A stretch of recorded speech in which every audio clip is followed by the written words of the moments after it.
Peanut butter is bad podcasting food. It's Seda, I hear you right now.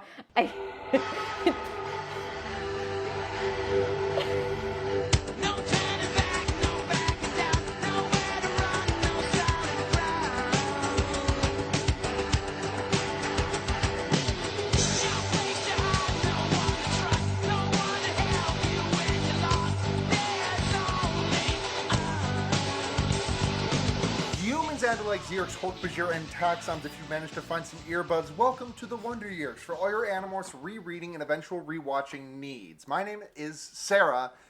I don't know why I'm saying and. Like, I was like, oh, shit. and it's me, Blair. Also, Seda is here. Hi, naturals. It's a new year. It's a new us. Yeah. And not in any sort of quantifiable way, but no. I mean, last time we recorded, I was full of beans. Right now, I'm full of peanuts. So a different legume. That's different. Exactly. I've moved sideways. It's a lateral move. Yeah, exactly. Yeah. So I'm not usually one for New Year's resolutions, but I've decided to do the New York Times crossword for a whole year. So I'm expecting that'll last about a month. And then I'll forget.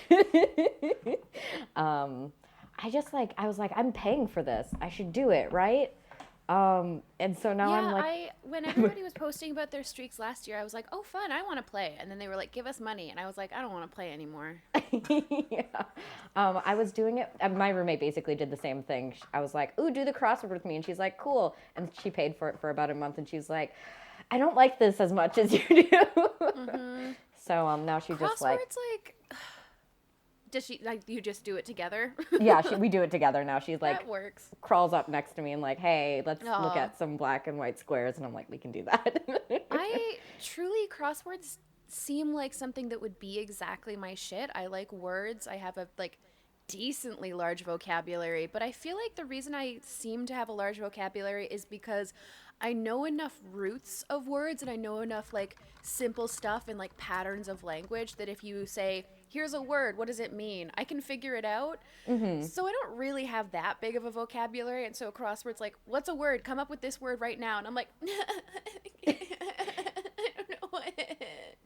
It's a combination of, like, it's a combination of, like, weird trivia and, like... Oh, that's the other thing.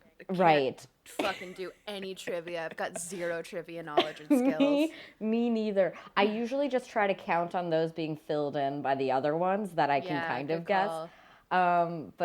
Or sometimes I'll be a cheat and I'll Google it, but not crossword answers, just like Wikipedia, which I consider half cheating, so it's okay. Yeah, I feel like that's more fair. I've definitely downloaded other crossword apps to be like, I'm going to do this thing that's probably good for my brain, presumably, and, you know, it makes me, I can only do it at one time. Like, it's the only thing I can do. I can't, like, listen to a podcast and do a crossword or whatever. That's at the least other not if thing, I want to pay attention to a podcast, which is something I need more of in my life. Like, activities where I just do the one activity.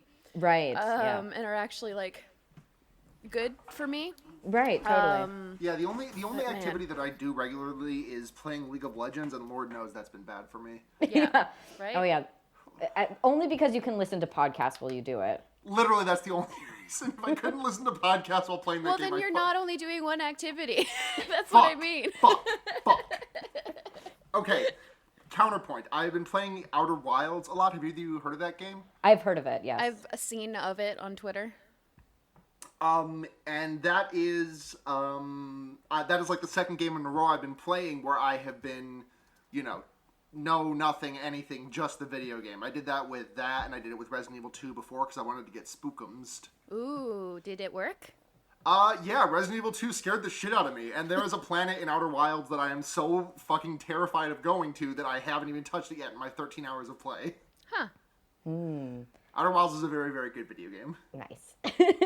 You heard it here first, folks. Blair, I don't know if you would like it, but I think Roz would like it.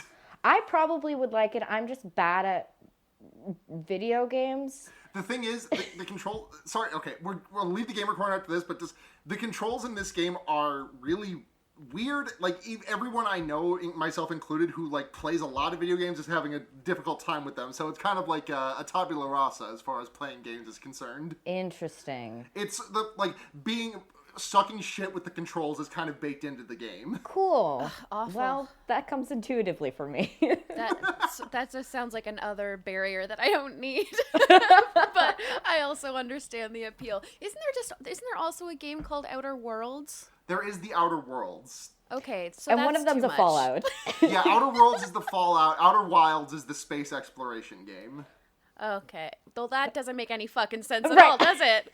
I was going to say, that seems very You do go to other counterintuitive. planets in Outer Worlds, to be fair. Okay. And Outer Wilds is more about charting unknown territories than whatever. Fuck it. It's Animorphs. Uh-huh. I guess it's Animorphs. I wish we went to space in this one. That would be fun. Yeah. Yeah. Instead, we got to look at this really good cover of the bird turning into a taxon. Yeah, Yes. my first note is like, wow, right off the bat, this fucking cover, y'all. Yeah, got bird turning into big slug monster, tongue coming right out of a bunch of teeth, and little ghost Tobias sort of in the background, looking 11. Oh, and His also baby. too blonde. Yeah. Yeah. Per the Seropedia page, Annabase says this book featured a new Tobias cover model, Ursula Albano. The art director for Animorphs shared this story with us about the discovery of the new Tobias. We couldn't find a kid in time for the shoot, so the photographer asked the agency to send over any old kid to stand in. Our artist, David Mattingly, would alter to fit the character. Well, a boy shows up kind of out of nowhere, skateboard in hand, and knit hat pulled down practically to his eyes. Okay, so that When he was Marco.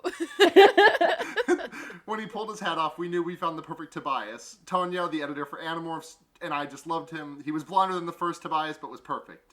He was Tobias, a happy accident from a desperate situation. That is a weird way to describe the character of Tobias, but okay. Yeah. I struggle because, first of all, I picture Tobias as being like maybe blonde-ish, but only blonde in the way that people who don't want to have brown hair say that their hair is blonde. You know what I mean? Yeah. Yeah. And also much longer. For some reason, I always pictured him with like almost shoulder-length hair. Same, totally. Yeah. So this is challenging me. But like, you know what I do love is the smack middle, right in the middle image where Yes. you've got bird with many teeth and tongue and little grabby hands. It's like an Loving alien that. dinosaur. Yes, it's sick. It's so Yeah, cool. honestly, this is like I know it's because it's animal to animal, but this is a much less upsetting version of the covers than I normally find them. It's all This is animals really to cool animals, shit. baby. It's true. I get what you mean, though. I don't know. I find the taxons pretty upsetting to look at just on their own merits. Yeah. That's fair. It's because they look a little tapewormy, I think. Yeah, I do like how they have little crab claws all up and down their body, though. Yeah. I don't know if I like Or that. lobster, whatever, some kind of crustacean claws. I like it. Sure, I yeah. think it's kind of cute. Not the taxon itself. They like, got just the eyes all claws. around mouth. Right. Which I'm still trying to figure out what with all of the digging they do in this book. They could How be eyes not prehensile. get rocks. How do we feel? I guess Andalites have prehensile eyes, kind of. No, Those eyes prehensile means you look- can grab, right? Oh, what is the word I want? Maneuverable. I guess not really, but I will take it. Posable. Posable. On the figurines. Oh, I do really love the idea of Axe not being like in control of his eyes, but them being completely posable. So he's like, and someone's like, Axe, what's over there? And he just kind of like grabs his eye stalk and bends it. very graceful. Like Great a fucking, Andalites. like a fucking what's this, like a scope in a submarine? Sure. Yeah. Exactly. Exactly like a scope on a submarine. So this book is called The Test. We can Yes. get into how we feel about that later. And the tagline is Tobias is about to face his biggest fear, which is fair. Yeah, that tracks. Yeah. In that if you want to rephrase it as Tobias is about to face the source of a lot of his trauma, yeah. Yeah. very, very directly, and in fact, face to face throughout a lot of this book. And in case you're wondering what the inside cover quote is, it's "Surprise, surprise." I mean, just vague enough to work, I guess. Sure. So defeated.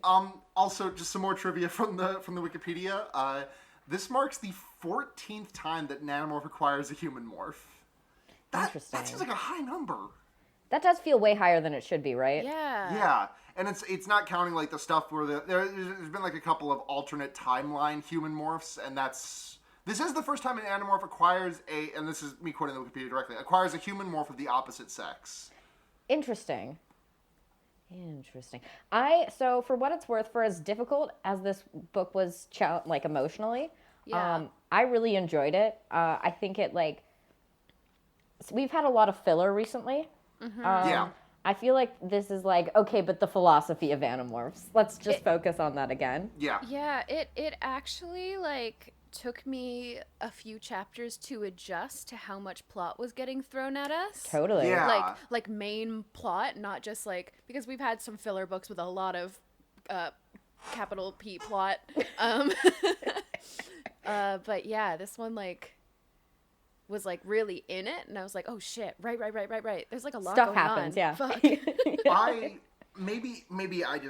It's been over half a year since we last read the book where Taylor was introduced. Right. Yeah. Did you remember Taylor? No, I did. And I was too scared to look her up because we're in real bad spoiler zone at this point. Yeah, I thought it was like an in media res thing where it was like, okay, I guess I'm gonna find out who this Taylor person is in a couple of chapters. But by chapter 5, I was like, I should look this up. Yeah, well, I remembered because I remembered pretty quickly because as Tobias is so pretty much the first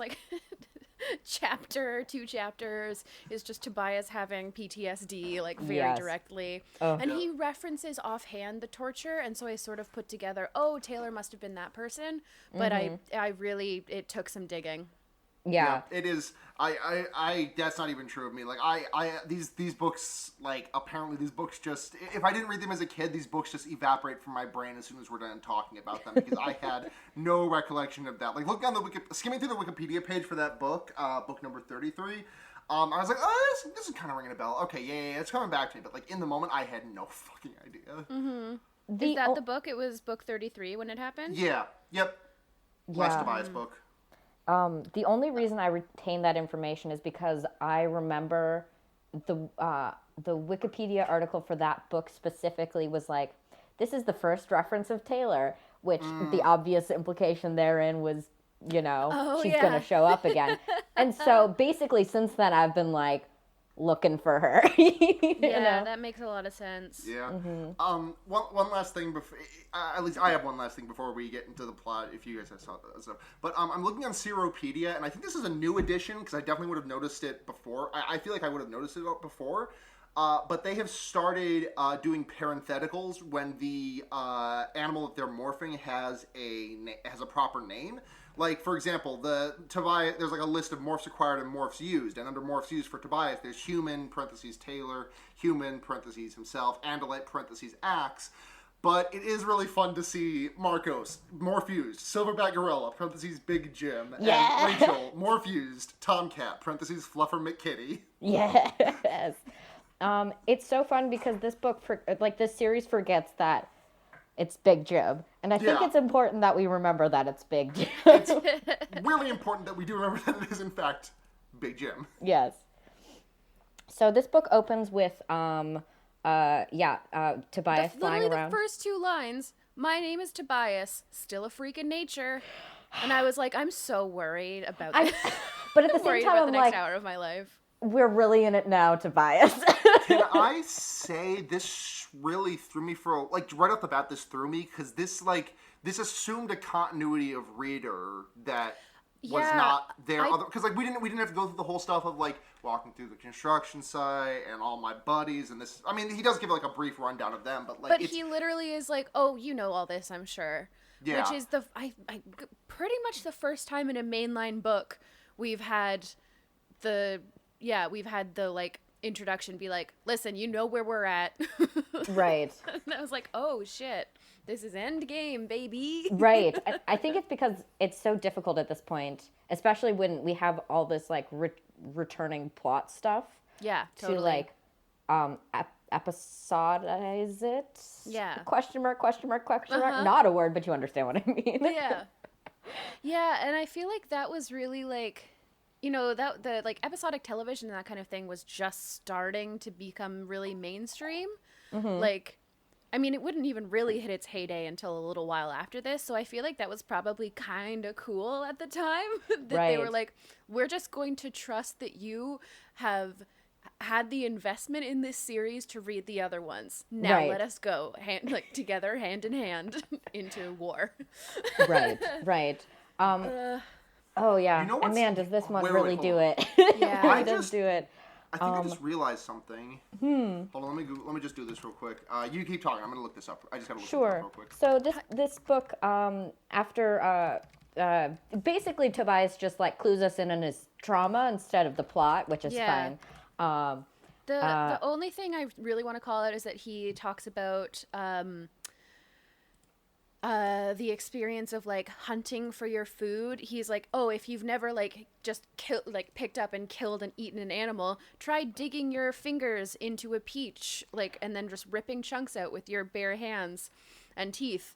And I was like, that's why I eat mangoes in the bath, so that I can just feel like a weird visceral animal, but I'm vegan. Right. No, totally. This book genuinely had some really remarkable prose in it at times. Yeah, I have like I've written down a couple lines. Yeah.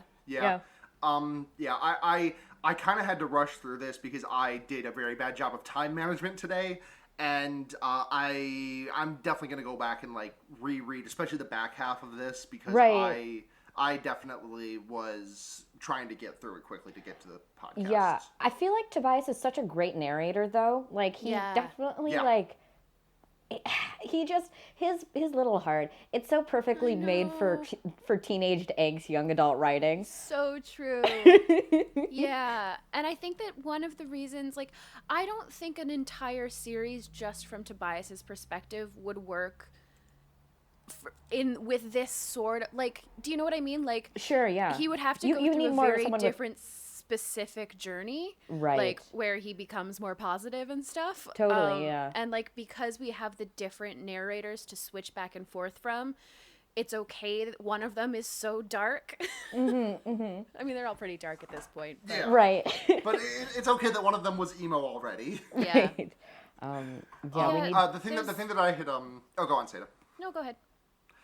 The thing that I had thought that I realized was I thought this might be the last Tobias book, but they actually buck the order after Good. book 45. I kind of want to go into that blind. I think I don't want to know when people like who the next book is. You know.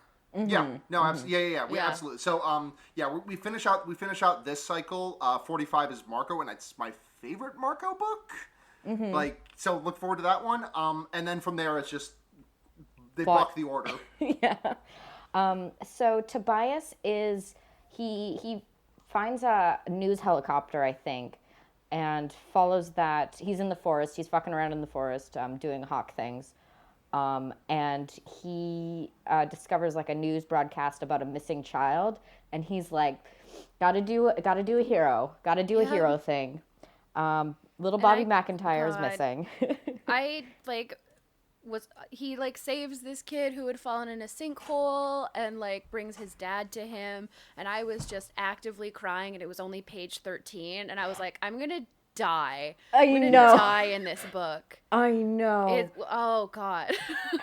And this has one of my favorite like my favorite moments in all of Animorphs are any time where they have to like put faith in a human to not be a controller. And, like, just interact with normies. Right. And not even not a controller, just, like, to trust that a bird is talking to you.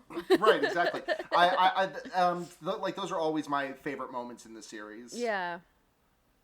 Yeah. So because he flies down and talks to the dad and is like, I can help you find your kid. Just trust me on this one. And the dad's like, okay. Yeah. Cool. I mean, truly, like, and that level of desperation. I think if a hawk told me to find something, I'd be like, I mean, either I'm hallucinating or this is like going to be good information, and either way, I think I'll be Right. okay. You You know, know what? I will just follow this at this point. like truly, what is the worst that could happen? I just get Yeah, lost. but That's fine. fine. Yeah, Whatever. yeah, yeah, Yeah, totally. no, agreed. Um, And like, I didn't even think about the consequences of this action, which neither did Tobias, and that's the whole like point.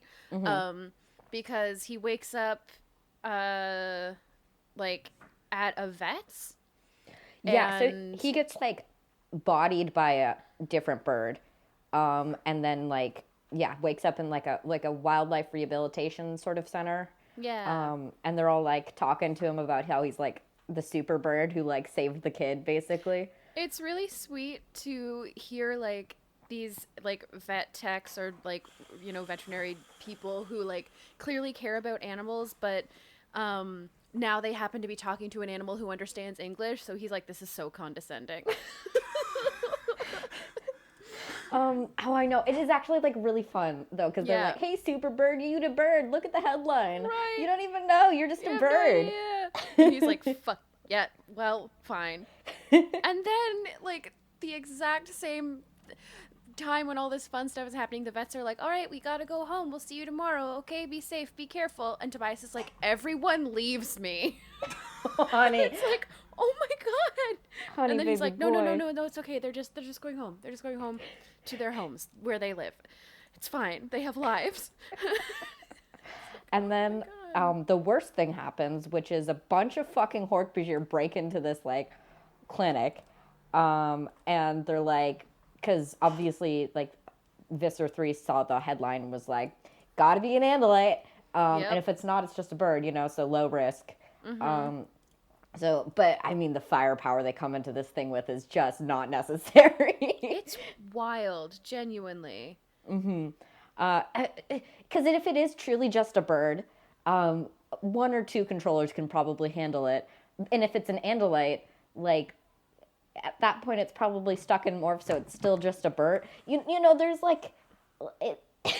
Yeah. It needn't be a billion Hork-Bajir, and then also like all the Animorphs and their battle morphs, and I'm like, ma'am, this is a fucking vet clinic. And like, is there not a third group? Like, Taylor's group is also there, right? Right. It is And so. I'm like, I guess the it's square a lot footage. because like the Hork-Bajir pick up Tobias's cage, and then Tobias is like, "Oh, there are humans here. I wonder if they're. Oh, nope, they got Dracon beams. Wait, why are they firing at the Hork-Bajir? What is all of this?" And then Rachel's like, "Hey, buddy, what's up? Oh, here is an insane line." So when Rachel appears and she like slashes at the Hork-Bajir that is carrying Tobias, the way that this is described is her wild grizzly bear claws flashed like giant steel rigatoni. Excuse me? You can't use pasta to describe something It's that the is like opposite claws. of pasta. It's Rigatoni not- isn't even a sharp pasta. It's maybe the roundest one. Tobias doesn't know what rigatoni is. There's absolutely no way that That's what it is. Tobias. Tobias doesn't know his pasta shapes. He just knows macaroni, spaghetti, and then every other one is rigatoni. Still doesn't make sense. Still a crazy way to describe claws.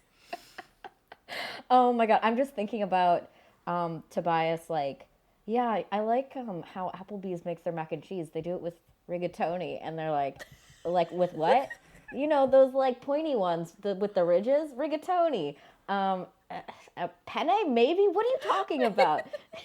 Tobias just doesn't know pasta shapes. He doesn't. Oh, Ugh. he's just a silly little boy.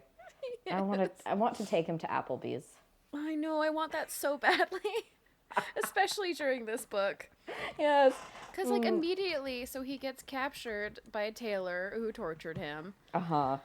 And then he wakes up with a bunch of Dracon beams pointed at him, and she's like, hey, those Dracon beams are set up so that if you, like, change size, Right. they'll go off. Right. By the way, fuck the Yerks. We love democracy now. Let's Yeah. go. I kind of love this scene because he wakes up with her eating tomato soup. Yes. which Yeah, is he describes her as just like snacking while they're like talking about war plans. Like she grabs a hard-boiled egg out of the fridge and it's just like, "So, I think we should kill the visser." which is so lovely. I mean, not lovely. It's just like what a perfect little piece of uh, like villain humanizing, I guess. Yeah, and it's especially great just knowing that she is like a teenage girl. Like it would basically just be like if this were on screen, you'd be watching a teenage girl just like eat snacks before doing her homework. Right, Except totally. her homework is a coup. Yeah. And her snacks Military coup, yeah. is drinking cold soup out of a coffee mug. That Is it insane. cool? Because I feel like I heard. Oh, maybe it is. I don't know. If there was it's hard. Hold on, I'm just gonna control F the thing for microwave real quick. I just remember hearing something. I thought that there was a stove mentioned, but Right. Let's see what we got here. could not be. Soup. Yeah, the smell of a canned tomato soup warming on the stove. Oh, yep, swarming on the stove. Yeah. Yep. Okay. Okay, still drink it. Maybe this is a thing that other people do, and I just don't know about it. But do y'all like drink soup out of mugs?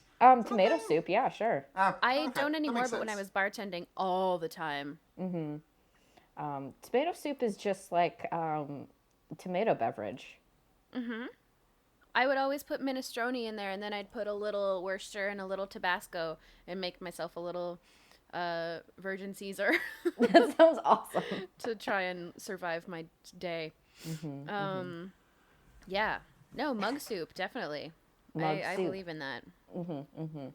I haven't in a long time, but now that I'm thinking about it, I think that would heal a lot of the holes I have in my soul. Is Yeah, a mug probably. soup? Probably. Definitely, right? Definitely. Yeah. Um, It's always so worth trying. So basically, she's like, I'm sick of the favoritism of the Visser. I'm sick of all of this. Help me overthrow him, please. And he's like, no, because this sounds like a trick, right? Like it's a Yeah. trap. And she's like, don't worry about it. Just go to this website. Yeah. Just bring this website Post to your in my friends. forums when you decide. Bye. Right. It is truly so like that setup, and then how it pays off later is like some of the best shit. It's really good. Oh, I also like as Tobias leaves, he does the very smart thing and morphs into something very small to check if there's been like a tracker chip implanted in him, which is like great and something that I think they should do more of, such as I don't know, every time in the past few books when we've complained about the fact that they haven't just gotten really small to get stuff out of their system. Tobias gets it. Yeah. Yeah. But I was glad to hear it. Yes. Yeah. He and then he flies over to Rachel and has a whole conversation with her. No, I think the whole group, right? Or is it just Well, Rachel? yeah, they go to Rachel and then they all meet up at the barn in like the middle of the night. Right. Like And I kids love do. this. There's a moment where like they're all fighting and they're trying to figure out whether they should do this plan, like or whether they should trust Taylor and like message her. And Marco was like, "Oh, what? We should talk to the person who tortured Tobias." And everybody gets really quiet and like stares at him.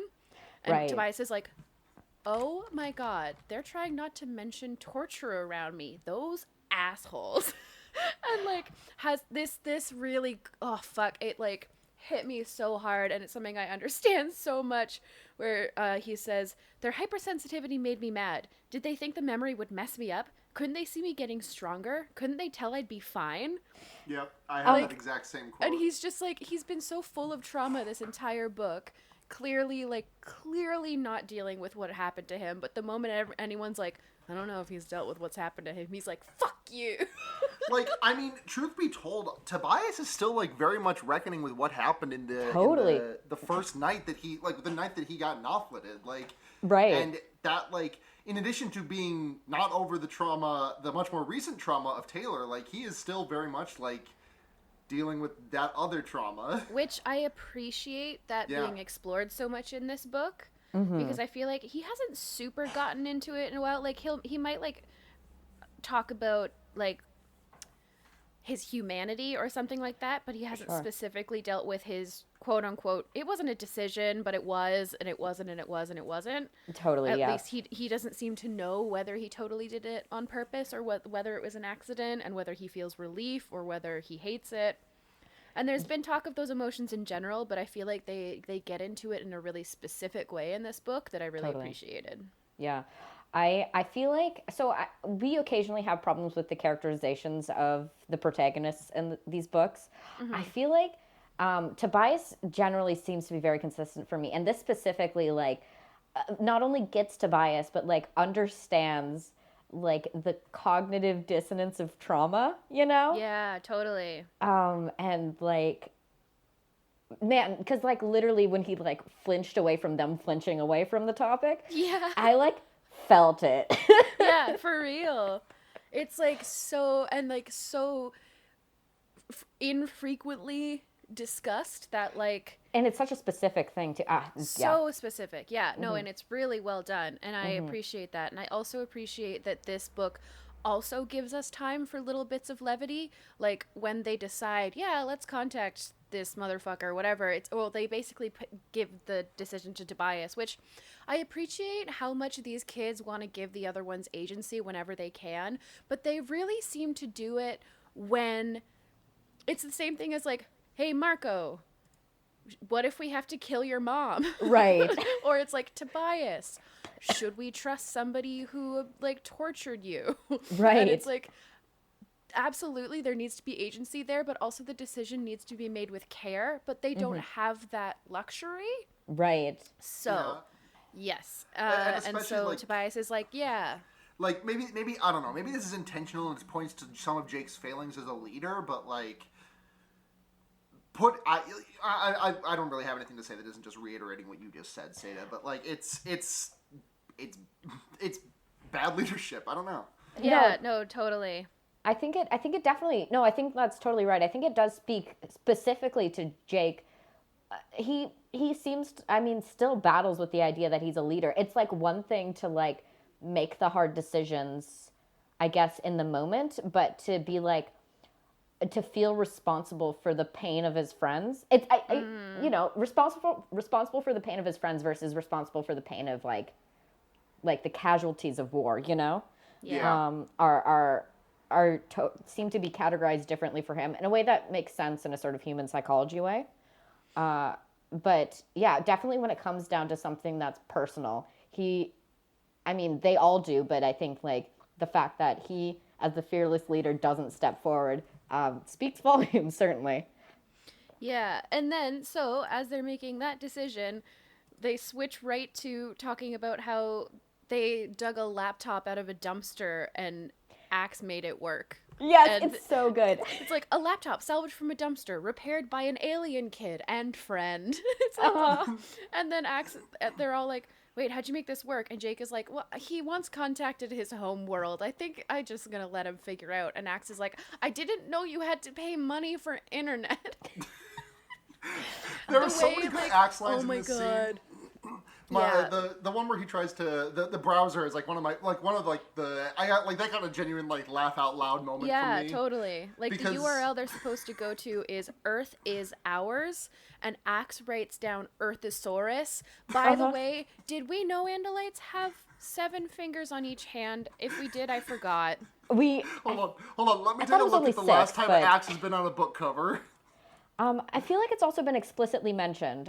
But I did think it was only 6 fingers on each hand, not 7. Because he's actually called, like, Tobias is like, Axe is being uncharacteristically funny because Axe makes a typo and he's like, oops, guess 14 fingers is too many. This is also, though, such a, like, era of its time, like the amount of tomfoolery they have to go through just to get internet. Like, if this were made now, first of all the kids would have cell phones with data plans probably. Yes. But even if they didn't, they just sort of walk around until they found an open Wi-Fi. Right. Totally. But instead, Axe has to like hack the cell phone that Cassie got given for emergencies. It's really good. I love this book. I love this series, and I love how the themes of it are like timeless, but how the major content of it has aged so much. Totally. Yeah. I love the this is like this I don't know I just love like seeing things that have been dead for like 15 years in the same sentence as like institutions of the modern age. Like Taco Bell in the same sentence as Borders always makes me giggle a little. Also, there's a moment Or whenever they bring here, up Orange Julius, I'm like, yeah, that doesn't exist. Orange Julius? Actually, it does. Orange It does. Julius I've said that way exact exists. same thing on this podcast before and been wrong before, and I just did it again because my entire life is cyclical. No, the thing is like, Orange Julius is like a mall thing It only predominantly. exists at malls, yeah. Right, and for me, malls are still like a staple in Minnesota. I still regularly go to malls. The rest of the world does not share that quality. So, I feel like I probably have more interaction with an Orange Julius than the average human does. Can't believe I went to Minnesota and never went to mall. I know. You need to come back again. We need to go to the Corona restaurant in the Mall of America. Yes. Full stop. Desperately do. Yeah. Also, there's a moment where, like, as soon as they get online, Marco's like, wait, play the new James Bond teaser trailer. No, come on, Axe, please. Don't listen to everybody else. Axe. Honey. Like, Marco. Let me do a quick look of what James Bond movie that was. This is pre-YouTube too, so like where? This would have been, it's on, like, the James Bond website. Like, they would have had their own movie website. It's right, yeah. You know, like spacejam.com. Right, totally, yeah. Oh man. So this came out in this book came out in 2000, and the next Bond movie after that was Die Another Day, but that was in 2002. Which feels weird for a teaser to be out that far in advance, which makes me think that this was written in 1999 before the movie The World Is Not Enough came out. That makes sense to me. That makes, yeah. Must Yeah. be. Yeah, Right. yeah. Oh, that's great. I was too topical, way too topical. Yeah, whoops. There's another James Bond movie coming out though, so you can hand this one to a 12-year-old now, and it'll make They'd still sense. get it. I love that the new one is called No Time to Die. Like I really like they're getting back to like the fucking sentence ass names of the old some of the old Bond films. Totally. The first two episodes of the latest Doctor Who series are called Spyfall Part 1 and 2. Stupid. So stupid. I'm making that gif of like Oprah being like, "Are you surprised?" face at the audience. No, it's the best. It's I know, so I love good. Doctor Who. They've got laser shoes. Oh, God. I need to catch up on Doctor Who so bad. Yeah, me too. I stopped watching when the person I was watching it with broke up with me, but I really want to get back to it. It's Hell time. yeah. It's time to heal those wounds with the Doctor Who. doctor. Yeah, time to watch the episode. Time to watch the 2-part episode where Rose dies or something. I don't know, but she's not extant by the time the next series starts. Doctor Who. Period. Yep. So they contact Taylor and they're like, "Yeah, okay, we'll meet up with you." And then they send Tobias, who, while he was being captured by Taylor, acquired her. Mm-hmm. And I guess I'd kind of forgotten about it until this moment when Tobias was like, "And we knew exactly who I should be." And I was like, they're not gonna fucking. And then they just have Taylor walk up to Taylor. And like this, you know, the controller Taylor went through like serious physical trauma, and like that's why she became a human controller, because they were the only ones. This was the great commentary on the American medical system. They were the only way that she could get the reconstructive surgery that she like needed. And so they're putting this controller in front of like the person she was before, like her devastating injuries. And I was like, ooh, we're already getting kind of cruel here, guys. Do we think we're going down the right path? Are we sure? Man, but it's so fun to like It's this. so this good. This interaction is amazing because And like yeah, sorry, go ahead. no, because it's like they go to like a cafe and like order drinks, and like Tobias gets like a really like decadent dessert coffee basically, and Taylor was like, "Ugh, you're putting that garbage in my body." Yes. And like I'm like, oh, we're already like playing off each other in a way that like I love when heroes and antagonists play off of one another. Totally. This was also very much one of two enormously in your face trans moments. Oh my God, right. Where Tobias was just like, oh, walking through the world in this body feels really different and makes sense to me. And then later, like, says, when the Nothlit decision was happening, is like, and what? I just have to go back to all the problems of my normal life, like foster parents and being a boy and blah. And I was like, oh, hey, explicit. Sweetie. Hi. Hey, baby. You wanna chat? Hey, bud. Oh, yeah. I understand. I mean, I never like dismissed the headcanons, but I understand them much more viscerally after this particular book. Totally. Yeah. Oh, absolutely. Yeah. So Taylor explains her plan, which is basically like, we're going to pump a bunch of natural gas into the Yerk pool and then we're going to blow it up. And Tobias is like, I mean, it seems like it's a bit much, right? And she's like, I mean, it's war, baby. Yep. And it's like while she's explaining this, her host basically is like, don't listen to her. Yeah. Which is something they don't heed at all. They don't. It's such a bummer. I mean, I know that they sort of talk about it at the end of the book that there were so many red flags, but damn, there were so many red flags. There was and, one like, very explicit. Tobias is like, oh, that's weird.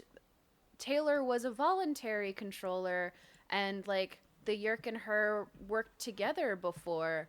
Why has the Yerk decided to has decided to enslave her now? Why aren't they working together? Especially now that the Yerk loves democracy so much. And then, Taylor wants them to morph taxons, and I knew it was coming from the cover, but it still sucks. Yeah. Ugh. Yeah. Oh my God. It sucks. And then, like, it sucks in idea and then sucks in practice. Yeah. It's The gang gets together and Axe is like, no way, guys. Like, I've heard how taxons are like impossible to control and they suck. But the most important thing to come out of this conversation, there are two important things. Marco got a B- in gym. I relate so hard. Also, Jake goes to get food. Cassie gets a veggie wrap and an orange soda. Rachel gets a 7-Up and a burger. Jake gets a Coke. Axe eats a bunch of nachos. These are the details I care about. Yes. Brunch AU. This is like the teenage version of Brunch AU. So true. Oh my God. A mall fast food court. Mallrat. Yes. Mallrats AU. I'm being quiet, by the way, because I just got a virus pop up on my computer and I'm trying to fix it. Oh no, the Yerks are trying to hack us. That's okay. We got this. I like that while they're like figuring out all the they're like, oh, that will blow up a bunch of controllers of all sorts of species. It also might blow up the entire land. We have no idea. And then Cassie is like, we can't do this. And Axe is like chomping on nachos and is like, there are a lot of inconsistencies between what you say, Cassie, and what you do. And she's like, first of all, motherfucker, self-defense is not murder. This is murder. Mm-hmm. It's like, oh. I do kind of love that she just does take the sideline on this mission, I was so impressed by that. Like, they decide to go through with it, and she's just like, no, I'm just not going to do this one. Absolutely not.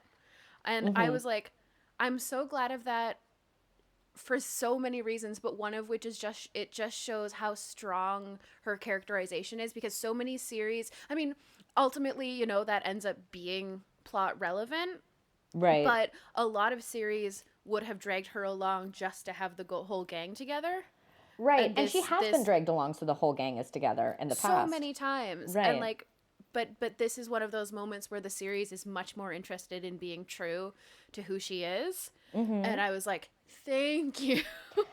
Right. And I think since this book in particular is so explicitly about the consequences of war, I mean, maybe it's because it's just been on my mind more, but I feel like more explicitly than this series has been in a very long time.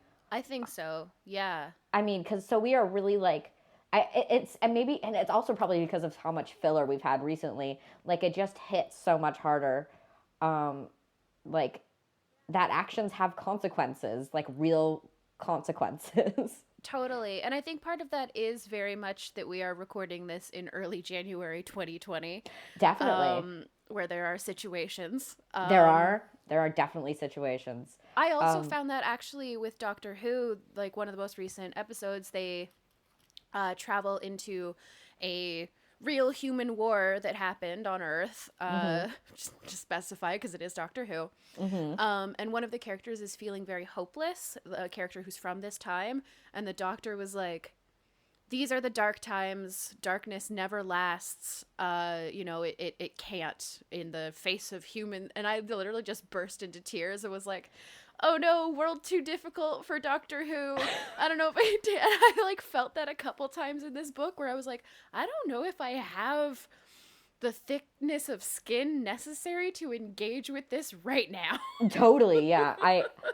I mean, it's such a complicated feeling, right? Like I feel like so grateful that like books like this were written for the age group they were written for, you know? Totally. Especially, I mean, it's not like they knew the future, but if this was released in 2000 in America, then like in the next year, they would be super, super relevant to a lot of people. Totally. And I mean, yeah, and there was already like rising conflicts happening in the first place, which is, I mean, has to have been part of the reason, you know? Yeah. And I mean, that on top of like, it's just like, when we think of like other media that like kids consume, especially today, a lot of it's very jingoistic, you know? Totally. Yeah. Like this would have been, I was living in my last place, so about a year ago. Call of Duty, the original Call of Duty Modern Warfare was free on PlayStation Plus. So I was like, yeah, I'll pick this up. Sure. And I played the first 15 minutes, and I just had to turn it off because it was just so so jingoistic. Such obvious war propaganda. So much. Like it has literally there was the opening mission of that game, and then which is like a prologue in which all the soldiers get killed. And then the first actual proper mission of this game opens with you like watching this really inspiring Middle Eastern politician giving a really rallying speech on a stage with things that you would ostensibly agree with. And then you get in a car and go into the back streets and just see like executions and like just like dog fights and just it's.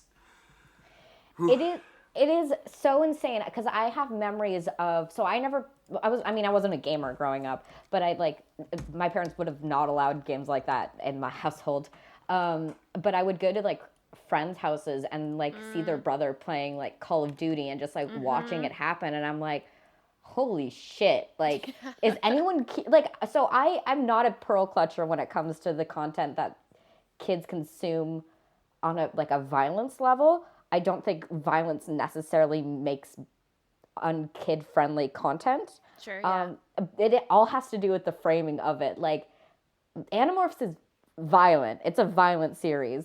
Yeah. But it's, like, the purpose is not to be like, isn't it cool? It's like, isn't it horrible that that people have to make decisions like this? Yeah, you know? never. And even when they are what I would say is slightly too casual with killing because it's another species or whatever, it's still not treated as a moral good. It is, if anything, brushed over because it's a little bit too much to like come face to face with. Right.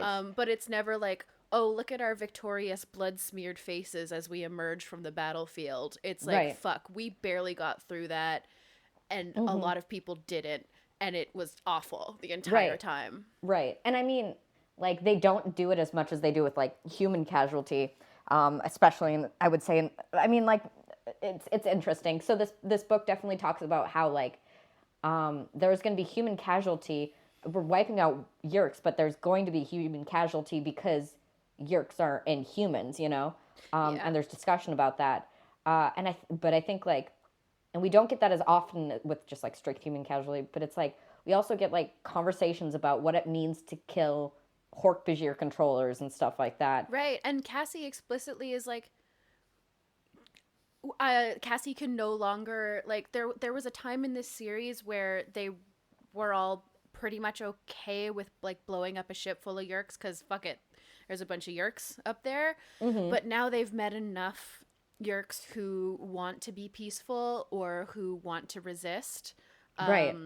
in some way, that Cassie's like, no, we can't just kill Yerks like across the board. We know that they have their own individual personalities. It's not intrinsic to Yerks to do this. They've just been brought up in this horrific empire that teaches them this is the only way of life, but it isn't inherent to them, and we can't just straight murder all of them. Which is such a complex idea, and something I'm so like, it's complexity I'm so glad to see explored, and like specifically in this book. Totally. Like that. And it's because it's important. It also trusts the audience to understand why this is a complex issue, but one we can and have to talk about, you know? Yes, absolutely. I feel like there is a hesitancy to trust kids with ideas like that.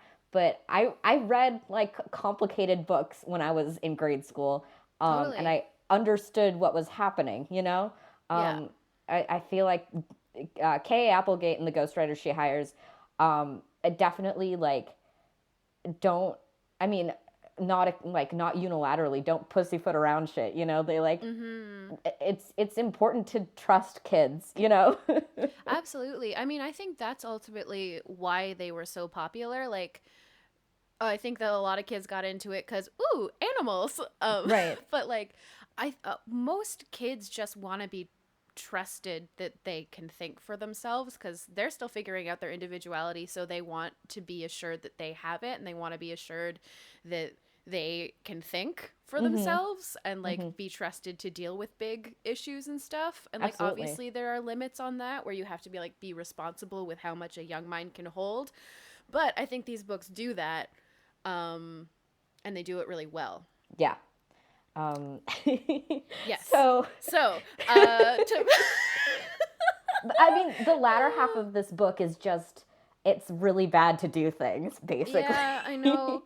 So they trot off to meet up with Taylor.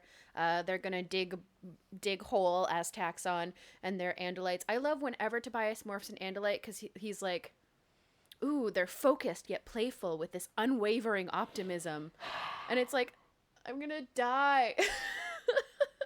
And then in like, oh, I love this moment. It's so beautiful, and it's so like LGBTQ just family moment. I know they're actual family, but it's like just like Axe is like, you can't look exactly like me. I have to give you a haircut. And then starts like snipping and is like, actually, this is a military ritual. And it's like supposed to be like a symbol of like you cut your hair to like remind yourself of when you fucked up, and like you just have to live with your hair growing back out, but it's the only way I know how to cut hair, so this is what I'm gonna do. And it's just like that bonding of like, we're gonna go into this together, let me cut your hair. I was like, Yes. Yes. I was caught off guard by the name that it was called. The unsweet. The unsweet. It sounds like a Wayne's World thing. It does. It really does. I don't know what to call it. I feel like it's supposed to like have a like this. It sounds like a tail blade cutting something, Sure. but yeah, No, I mean, you're giving it. You're being so generous right now. I am. I know. That's But how we I need- feel towards this book. But we need this energy. Uh-huh. Well, and then we get more of like, so like, Tobias later, so something happens. They meet up with Taylor. Yeah. What happens? So they go to like the gas station, And she's like, "Hi, I know people who own the gas station. We're gonna Oh, pump they it have full to of get the natural." taxon morph. That's what happens. Yeah, they get the taxon morph, and that's a whole ordeal. Um, There's a moment where like Tobias is flying and he tries to catch a squirrel and the squirrel bites him and then he meets up with Marco and Marco's like, "What happened to your leg, dude?" And Tobias is like, "Ah, breakfast sometimes bites back." Or no, he's to Marco, he's like, "Some of us have to work for our breakfast, okay?" And Marco's like, "Oh, whatever." And Tobias is like, "Oh, well, it must be a struggle for you just to put a Pop-Tart in the toaster, so whatever." And then they meet up with the group, and Tobias is like, "I don't know, my breakfast bit me back." And Marco was like, "I mean, today I did try to look at a Pop-Tart and it did hit me in the eye." oh, I love him. It's like, yeah, He's so, so yeah. stupid. Yeah. Um, And the morphing to taxon sucks as expected. so much. I do like though that it's hard to see as a taxon because they have compound eyes, but their brains aren't powerful enough to put the pieces together. So which means that their brains are even less powerful than a fly, which is too bad.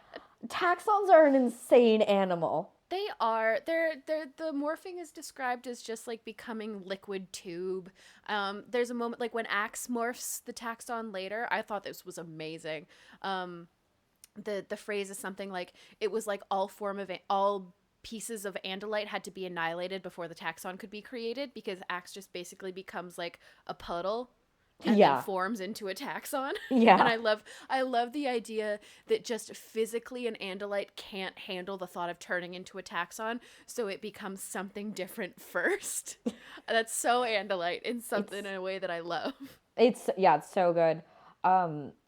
It man, this book also does like a other really cool morphing thing where Tobias has to morph from taxon to bird to Andalite to keep up the ruse. Yeah. And like they kind of like everyone else kind of covers for him sort of, but he like does it, you know? Yeah, and he talks about how hard it is and like exhausting and painful, which it shouldn't.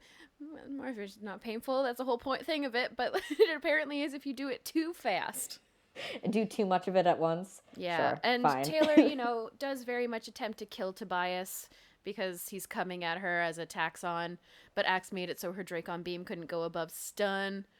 And Tobias has this great, like, incredibly manic monologue about how he knows that Taylor's a coward because she recognized that he was a coward, and cowards always recognize other cowards and then try to victimize them. And it's like, ooh, honey. Hey! And Axe learns how to make taxons hibernate when you are them, which is good. And then, like, as Axe is just going, a lot starts to happen all at once, as often does at the end of these books. But there gets to a point where even Rachel is like, Cassie was right. We can't do this. And, like, if even Rachel is getting to the point of being like, this is not a good plan, this is too much, something has gone wrong. And it goes so wrong. I'm sorry if you already talked about this while I was trying to fucking de-virus my computer. But I think this is one of the stronger books we've had in the last 10. For sure, yeah. I have a decently sized problem with this. Like, I feel like this entire, not to be the CinemaSins guy, but like this feels like there is a major plot thing, which is, I don't understand why they decided to continue to get into bed with Taylor after that outburst from the human in the Borders or wherever the hell they had coffee. Yeah, me and Seda did kind of talk about that, but it is so crazy. It is like the biggest red flag, you know? Yeah, it's absolutely. truly insane. Okay. But we didn't really get into like why, and I guess that what the book is trying to lean on is that Tobias. It's personal for him. Like, I mean, he wants to. I don't know. I think he wants to. Oh, sorry, go on. No, I'm just trying to talk this out loud. I'm just trying to figure out what the book is trying to say about Tobias. I don't disagree with that. I think, but the thing that sours this for me is that later on Jake mentions that I don't remember, one of them mentions that either Jake or Marco says that he and Axe witnessed this blow up in the borders. Right, yeah. I think Tobias and Marco did. Right, yeah, because Marco was watching. Yes. Marco noticed that, and I do buy that for Tobias. If it was just Tobias in this unsupervised thing, and he was like, I want to prove, like, if he's like he's making some fucked up decisions because of his trauma, like this could be like I would. But the fact that Marco was also I don't know there, if Marco heard what happened though. I think Marco only saw her throw the glass. Sure. Which is Okay, like I the do buy benefit that, of okay. Yeah, that's the benefit of the doubt I'm willing to give, just because Sure. like there's a lot of these parts where I'm like, I don't know, like I know that Tobias is dealing with a lot, but the way he is throwing himself forward through this, I was kind of like, we haven't quite seen exactly why you're doing this. And I know that I think a part of it is he does want to trust Taylor in a way, as like like he over identifies. Yeah, totally. I think it is. Yeah, I think it's complicated. I think it's a lot of different things, because it definitely is Tobias struggling. He's struggling real hard. Yeah. And I think it is, but it is also everyone trusting Jake's judgment too, and Jake trusting Tobias's judgment when he really shouldn't. And so all of the support systems that are supposed to be there have actually given out and nobody realizes. Right, totally. Yeah. I think it is really a perfect storm, because they do talk about, like, not explicitly, but like, if she's fucking with us, I mean, this still might be the best chance we have, you know? Yes. Yeah, totally. Like, they all have pretty much admitted they think she has, at the very least, ulterior motives, which sort of start to come out around here. So, but I mean, the weakest part for me was that I could buy them going forward after the weird controller, like, host outbreak thing. I can't buy them going forward after Rachel has decided it's a bad plan. Yeah. Right. Because I think that would make all of them get really sober really quickly. Totally. Yeah, absolutely. Like that is the last bastion of like when you've crossed Rachel's line, that means that you crossed a line like 2 miles ago. Right. Absolutely. Yeah. And I mean, there's part of it where I think that they think that at this point they're too far in to stop. But this is when Taylor starts giving Tobias a classic villainous join me speech. It is actually so good, though. It's really good. There And is I love some incredible prose in here too that I want to just shout out real quick. Hold on. Yeah, I need to reopen totally. Evernote. And I just love that he's like, what about democracy? And she's like, democracies need leaders. This is just a back and forth. Tobias asks, "Is it a freedom?" "It is a kind of freedom," she answered. Oh, this. Is it yeah. is it Can I happiness? be happy? I asked. Can I be happy? I asked. "It is a kind of happiness," she replied. That is So good. It was so fucking good. I've been in the Discord server for podcast friend of the show, post Game of Thrones. There has been we've started rereading the books together, and that line right there, like that like small back and forth, really felt like George R.R. Martin-esque a little bit to me. Sure. Yeah, it is so sophisticated for. This is going to be like, I guess, sound condescending, but like, I guess it's sophisticated for my expectations of a book. Despite my praise, like I was like so floored by like a conversation like that, and especially considering the the level of filler that last week was. Like last week was literally the incredible journey. Like right, like that's the beach anime of North America of like United States cartoons. Totally, absolutely. And what's weird about this is that I went and looked at what other books this ghostwriter has done, and the most recent one was 41, the one where Jake just kind of goes to the future. Which it's Interesting. There's two sides to every coin. Sometimes That's not a phrase. Like sometimes you just have one hell of a glow up in 3 months. Yeah. Taylor tries to sort of seduce Tobias to the dark side a couple of times, and in between those times, Axe nearly eats himself to death, which is the worst irony. I was so angry about it. That was like as a taxon, he's just like digging and digging and digging, and this is partially taxons, but also it is Axe. Yeah, it is And Axe. he I nearly hadn't even considered dies, that. and they have to drag him out. And Yep. this is like they get to the Yerk pool when Tobias is digging again, and he is staring. He can't understand why some of the controllers are acting the way that they are, and he realizes that like, oh shit, a bunch of the like peace treaty here, like people are here.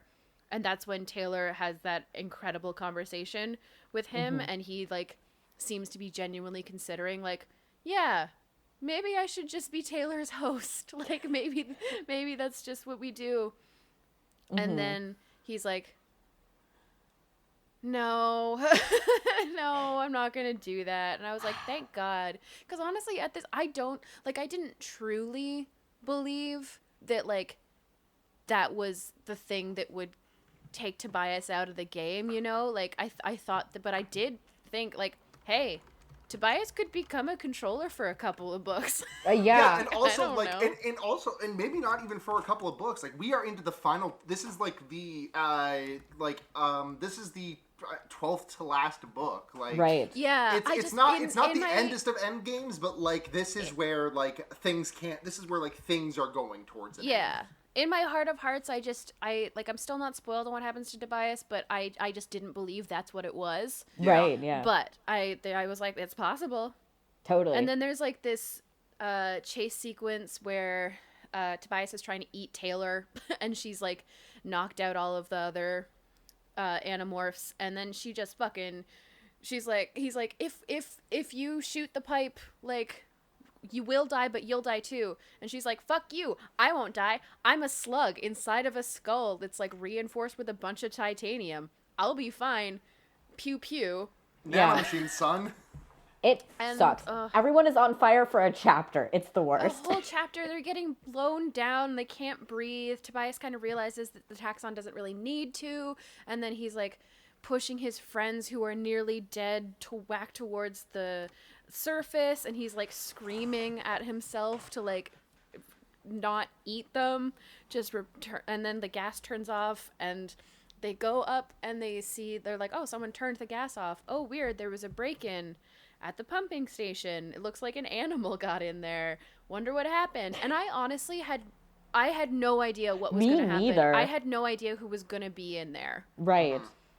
And it turns out because they first see a bunch of human controllers who are dressed in like uniform, and they aren't all dead, but they are all on the floor and nearly dead, to the point where there are a bunch of yerks like crawling out of their ears. And they kind of go forward into the controlling station, even though they don't really have time to investigate, and find Cassie there just sobbing and sobbing and sobbing. And Tobias is like, it's gonna be okay. And she's like, no, it's not. It's just Man. not. And I was like, Animorphs. Animorphs hurts me. Animals hurts me so much. Animorphs disease. I have it. Terminal animorph disease. And then Tobias and Rachel go to the beach like they always do. Yeah. They just hang out at the beach and talk. Yeah. If there is a Tobias book, it's going to end with a chapter of him and Rachel, like, it's just going to end with a chapter of him and Rachel doing some, like, normal shit. Yeah. Well, and they and sort then, of, like, there's always going to be an abrupt ending on a line, on, like, a line that is at least intended to rend hearts. Yeah. They sort of say, like, the basic thing that happened behind the scenes, like, what Cassie's unseen C plot was that she contacted, like, the Yerk Resistance, because Jake was like, yeah, go ahead if you want. We get a name drop here for, what was the name? Timber? Tidwell. Tidwell, yes, the teacher that from that one book, like 20 book. I don't know how I remembered that, but not Taylor. It was much more recent. But yeah, Tidwell, the professor who they like teamed the teacher at their school who they teamed up with, I think. Yeah. And they basically learned that Taylor had been working for Visser 3 the whole time, had realized that the Resistance had switched their feeding schedule, so was like, oh, we can blow up the Andalite bandits and a bunch of the Resistance at the same time and blame it all on the Resistance. and then Tobias tries to catch a twig, and Rachel tries to catch the same twig, and instead they hold hands and the twig fall down. Man. Animorphs. I want them to get brunch together in like a decade. Me too. Yeah, me too. So much. I want Rachel to order like the most loaded Bloody Mary could possibly be. Uh-huh. And Tobias.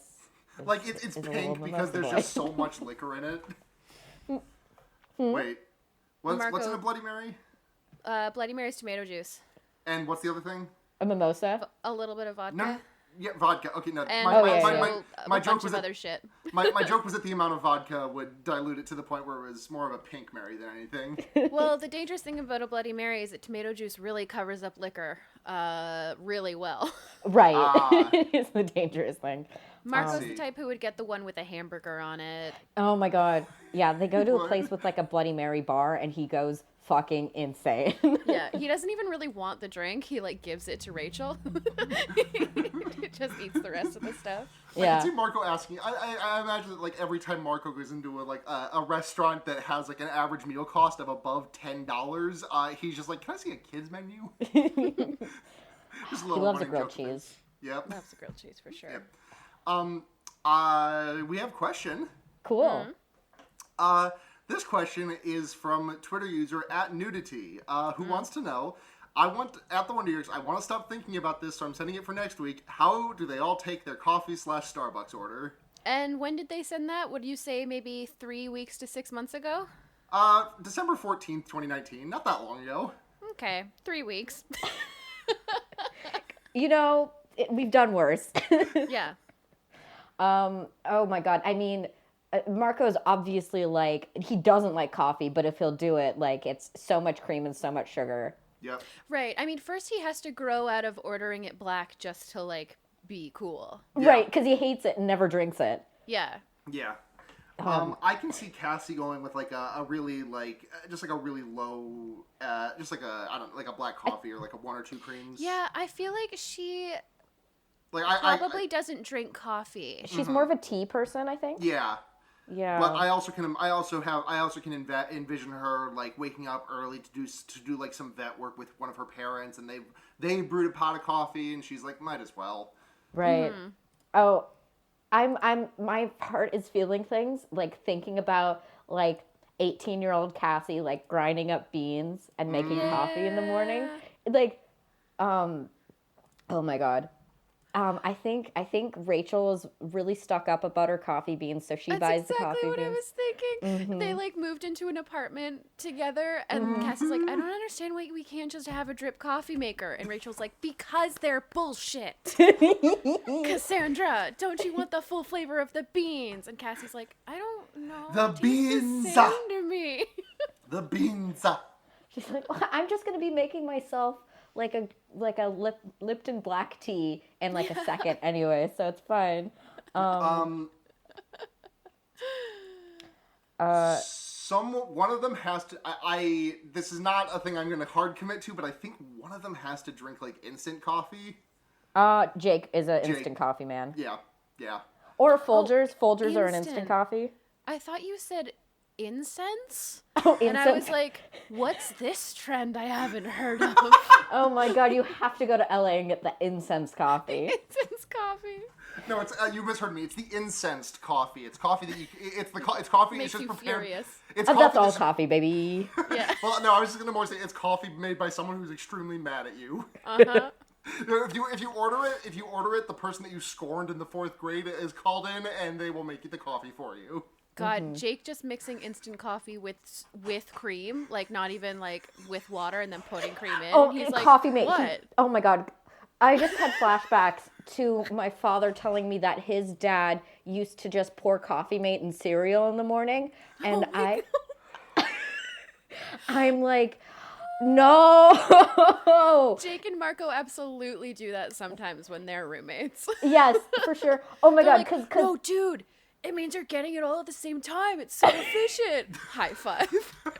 oh my god, because it's always like the fancy like like caramel latte Coffee Mate or like the peppermint eggnog Coffee Mate. Oh my god. Oh my Yep. god. Oh, I want. I what want about like What about Tobias? I need college roommate AU fanfic to be. I need it to be manifested in my hands right now. I mean, Listen, you just need to let us finish the book series. Honestly, yeah, you're not this wrong. is my superpower. All right, we're going. Okay, so from starting now, we're gonna go do one book a week. Let's go. One book a day, that. and then Yeah, we'll finish. that's better actually. Daily episodes. Tobias, is Tobias a energy drink person? Do you think? Is I Tobias can a NOS totally see drinker? that. Yeah. Oh God, Tobias. Absolutely. I can absolutely see Tobias just like. never seen without one of like those white tall boys. Oh yeah. I mean, I think he definitely has the ability, like, to be on Rachel's side and be like kind of snotty about it, and like definitely loves the romance of like sitting there on a patio with like a cup of black coffee, but like he also is not seen without a can of energy drink in his hand. Right, he for, just like, doesn't at least allow 3 himself the years. luxury. Yeah. You know? Yeah, it's now I'm thinking I about just, them I just got the most. I just got an idea in my head of just a red-tailed hawk just perched up on a tree, and up on his head is a little snapback monster hat. Aww. I Yes. like that. Axe is ethically not allowed to consume caffeine. No, but he gets in. They can get him like a decaf frappuccino, you know? Oh, Like, oh my god, yes, and he'll try to eat the cup. Yeah. Wait, okay, hold on. He orders it. He does not order it decaf, but they make sure that he is always first in line so that they can follow up by saying, please make that one decaf. Yep. It's like that Chris Fleming teens who drink coffee sketch. Just like triple pump, no foam decaf latte. Yes. They're like, you know what? If you just want to give us just like a ounce of caramel syrup, he'd probably be fine with that. Oh my god. Yeah.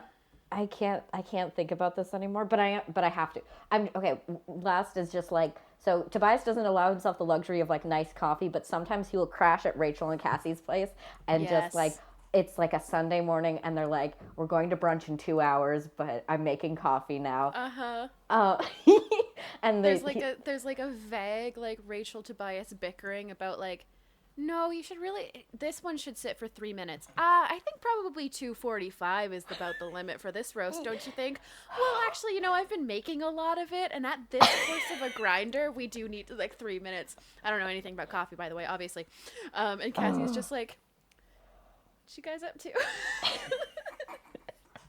They make Cassie try both, and they're like, I hate both of them. Love you guys though. What's up?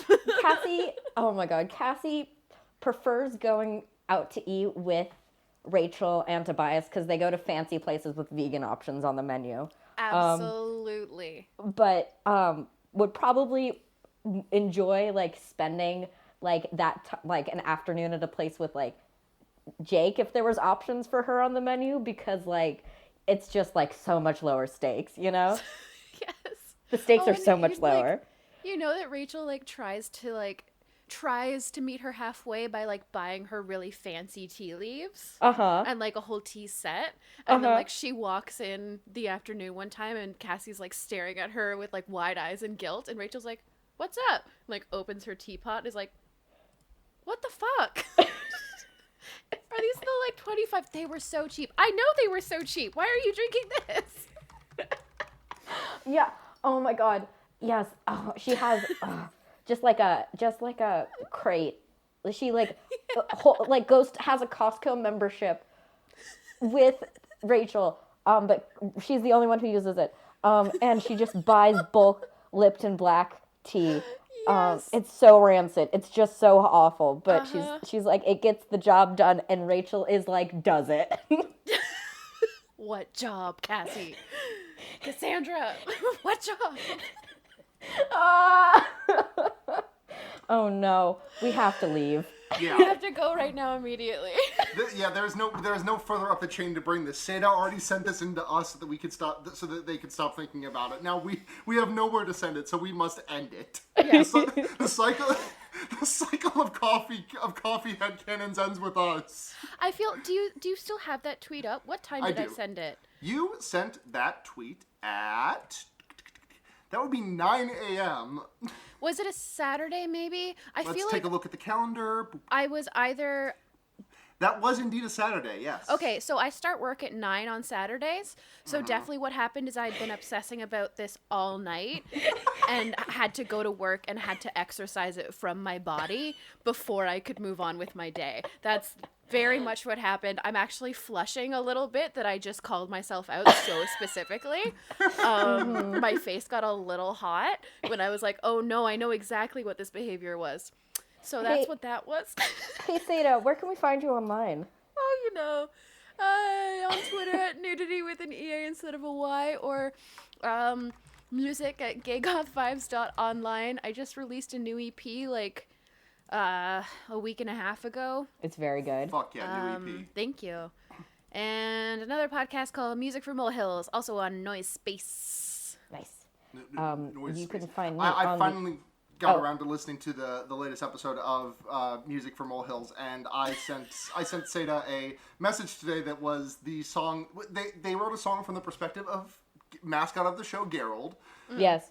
And I told Seda that it sounded like a pitch perfect parody of an Astra song.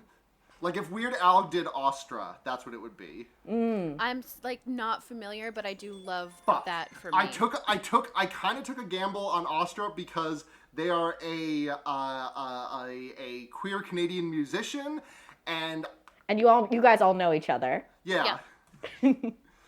That tracks. I only know podcasts. If you want to find me on the internet, you can go to twitter.com/Blair Kitsch, and I'm screaming about these things all the time. And that's all you need. Hey, Sarah, what about you? Hi. I can be found on twitter.com/sunhatjania. I don't know why I gave the fucking URL. Don't follow in my footsteps ever. I'm a bad. Yeah. Yeah. At sunhatjania on Twitter, and that. Oh yeah, I have other podcasts too. Sorry, I'm on like 4 hours of sleep, and I've had a very long day. You can find my other podcasts also at Noise Space. Fear Baiting, which is on break right now, but it's coming in hot back in February. Henry Kissinger's Pokemon Going to Die, also returning from break this week actually on that one. I think I was on someone's podcast. No, I wasn't. I haven't done any podcasting in forever because I made the conscious decision to take a break. Podcasts don't exist. Well, if you want to find the show, you can do so. Wow, heel turn from Death, Love, and Podcasts. Interesting. New year, baby. New us. It's Death, Love, and Crossword, the New York Times crosswords. If you want to contact the show, you can do so at the Wonder Years on Twitter. That's about it. Subscribe to us places, do things, slap our asses, but only online. No, please do not try to attempt to solve my ass slap puzzle in real life. No. What a strange sentence. It's a stupid Tumblr post that you haven't seen. Don't worry about it. 100% we will see you guys in. if you try that on me. 100% fatality rate. Yes. But don't die, and find us again in 2 weeks with our next book episode. But until then, I have been Blair. Hey guys, I'm Blair. Who you two people? I don't know. I'm Sarah. I'm Sarah. And remember, keep your hands. Hey guys, keep that hand on them Esquivel devices. Hey, try to eat that Esquivel device. Why not? Woo! Just chop Give it a that thing. lick. It probably tastes like blue. It's so good. Try it.